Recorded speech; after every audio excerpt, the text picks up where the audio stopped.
Bo día. Bueno, os que me coñecedes xa sabedes que me gusta bastante polemizar. Vou polemizar un pouco. Aquí xa estiven moitas veces en xuntanzas políticas, debe facer 2 anos que non estou en ninguna, e teño a sensación de que estamos volvendo a facer o mesmo de sempre.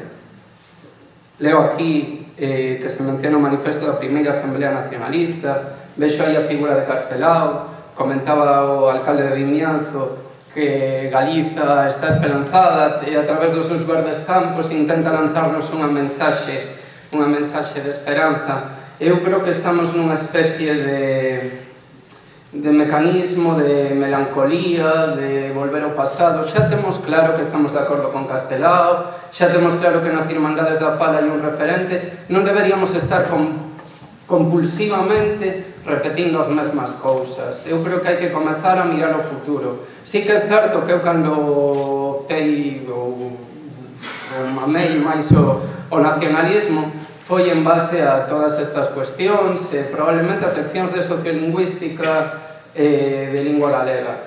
Pero agora que xa non estou na universidade, que afortunadamente teño un traballo, estou en Ourense no hospital e comprobo que case ninguén fala galego, comprobo que case todos os meus amigos que non están no ámbito sanitario están na emigración, comprobo que os problemas que lle preocupa a xente coa que convivo non teñen nada que ver con ese pouso que temos detrás, e creo que temos que comezar a dirixirnos á sociedade doutra maneira, dunha maneira máis práctica, que non estea cargada de tanta literatura nin de tanto adorno antigo, e que sexa o suficientemente convincente, moderna, áxil para conectar con eles. Non sei, hai que ir a novos formatos de comunicación, que entren polos ollos, apoiarse nas redes sociais sen necesidade de todo este sistema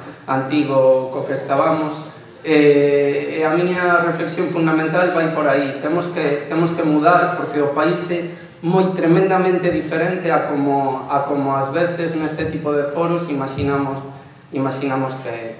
Logo comentar que vendo os vídeos da última campaña electoral de diferentes partidos, o país xa non é só verde, leira, senón que o país é cascos vellos en ruínas, precariedade nos ensanches, precariedade nos barrios, e fuxida masiva do rural e do urbano cara a inmigración e o exilio.